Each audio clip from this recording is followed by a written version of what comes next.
Un ko mēs redzam? Viens projekts, kas ir veltīts tam, lai dotu cilvēkiem zināšanas. Ja, tātad viņš sākās, kaut kas ir nojūtas, kam ar cipariem. Okay. Tātad 2000. gadā izveidojās tāds bāzes projekts bezmaksas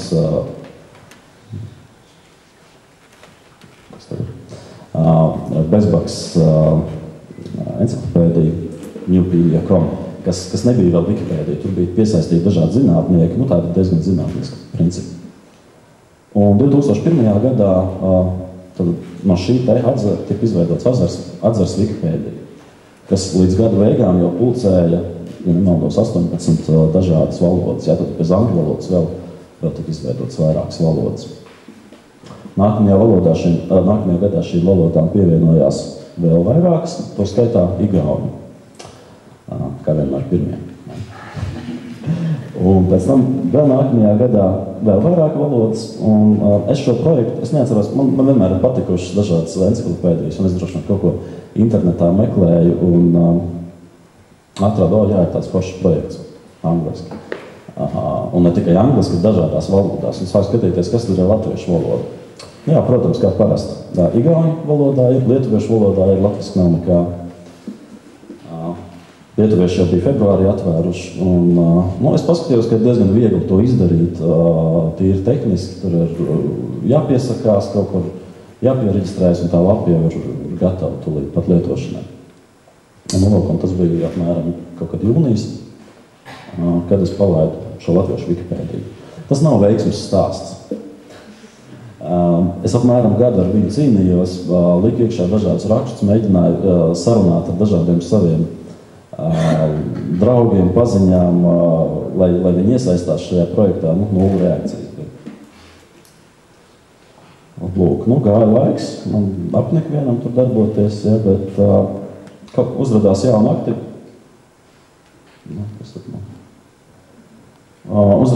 aktivitāte, protams, tagad ir jau tur 100 valodu, un latviešu valoda arī ir diezgan plaši apmeklēta, tur uzradās jauni cilvēki, jauni aktīvisti. Bet tas, ko mēs redzam, latviešu valoda ir 64. vietā, kas ir stipri zem lietuviešu un igauņu valodas. Atkal jautājums, kāpēc?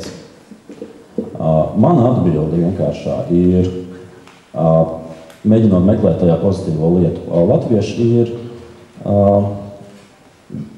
tauta, kura Eiropā visvairāk prot runāt vai krieviski vai angliski. Faktiski nav latvieši, kur prasa tikai latviešu valodu, tādā samērā apzinīgā vecumā.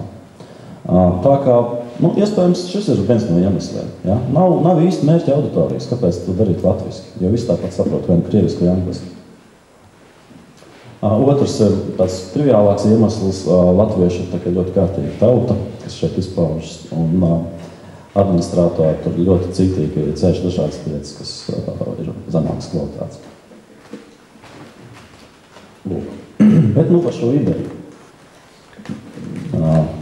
Viens citāts no tāda visprestižākā zinātniskā žurnāla Nature, kur ir rakstīts par Wikipēdijas projektu. Tā ir absolūti stulba ideja. Kā var ienākt prātā uztaisīt enciklopēdiju, kur katrs, jebkurš cilvēks, neatkarīgi no izglītības līmeņa, no zināšanām, varētu kaut ko tur ierakstīt un uzskatīt, ka tur būs kaut kas sanāks. Bet izrādās, ka šī te absolūti stulbā ideja ir izdevusi. Un ka kļūdu līmenis viņā ir salīdzināms ar to kļūdu līmeni, kas ir prestižākajā enciklopēdijā, kas ir Britānijas enciklopēdija. Un dažas atziņas no tā, ko šis projekts dod. Šis projekts ļauj pārvarēt šīs barjeras, par kurām es sākumā runāju. Cilvēks var pārliecināties par savām spējām. Viņam tiek dot iespēja kaut ko darīt, viņam uzticās. Un viņš var pārliecināties, ka viņam izdodas arī. Un tas var dot viņam jaunu spārku darīt kaut ko tālāk uz priekšu. Jā, tas arī viss.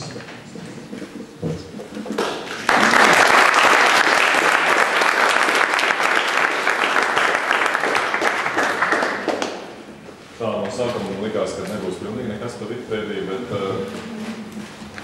vai būtu kādi jautājumi? Lūdzu?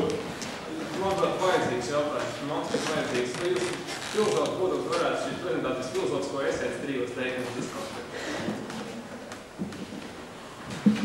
Es nekad neesmu teicis, ka es esmu filozofs. Nu, par prezentāciju, pēc būtības. Kāda jēga? Ko es to visu gribētu teikt? Es vadu vēstīt tādu.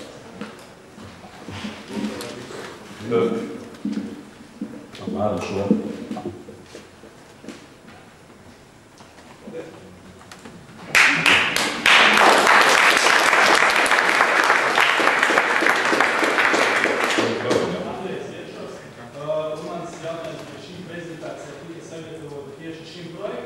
Vai viņa tiks arī prezentēta skolās, universitātēs, jo man liekas, šī prezentācija ir ļoti noderīga. Un viņa, cel kaut kādu pašapziņu un vēlmi darīt. Tieši manījā, es nezinu. Jā, paldies. Šī prezentācija sagatavot tieši šim pasākumam. Nezinu, varbūt kaut ko izdomāt.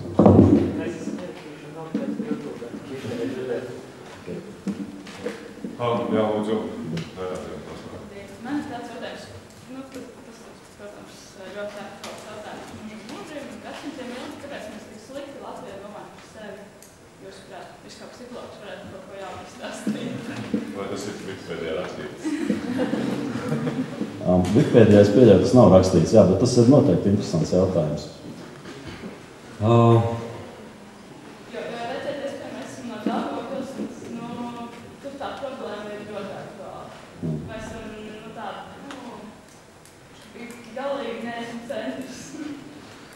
Es domāju, šeit ir 2 lietas, kas ir saistītas. Pirmā ir tā, ka latvieši ir pēc savas būtības tauta, kas ļoti skatās uz kvalitāti, kur mēs arī redzam Wikipēdijā. Un no otras puses nav tā kā īsti skaidrs, ko mēs īsti gribam.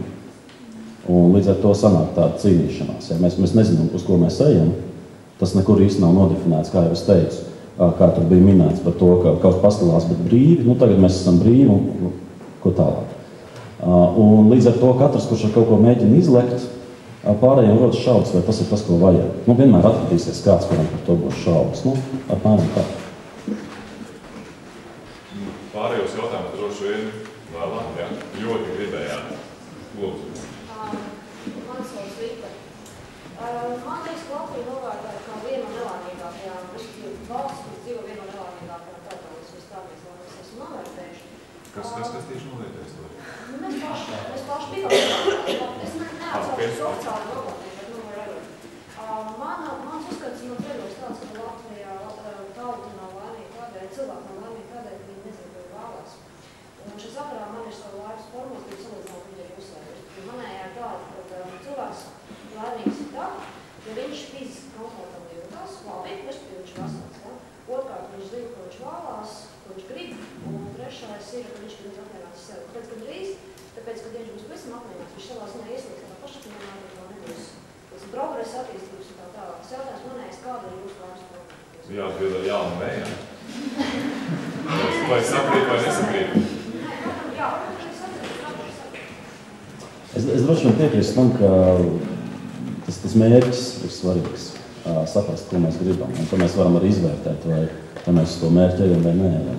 Un, ja mums nav mērķi, tad, protams, ka tas ir tā ļoti neskaidri. Jūs esat Latvijas daļā, vai jūs uzskatāt, ka visnelaimīgākā? Nē, visnelaimīgākā mēs neesam. Starp citu, kas ir interesanti, vislaimīgākā tauta pēc šīs aptaujas ir Butāna. Kas ir, tur pie Nepāles kaut kur starp Indiju un Ķīnu, kuriem ir absolūti, neteiksim totalitārisms, bet ļoti nedemokrātiski valsts iekārta un ļoti nabadzīgi viņi ir. Tā ka jā, tas nav saistīts tiešā veidā ar kaut kādu finansiāliem apstākļiem vai iespējām izpausties. Tas ir drīzāk ar to, vai mēs jūtamies tādi, kādi mēs gribam būt. Andres, man liekas, ka būs ļoti daudz jautājumu, jā? Pēc šīs uzstāšanās. Sākam, paldies, Andri.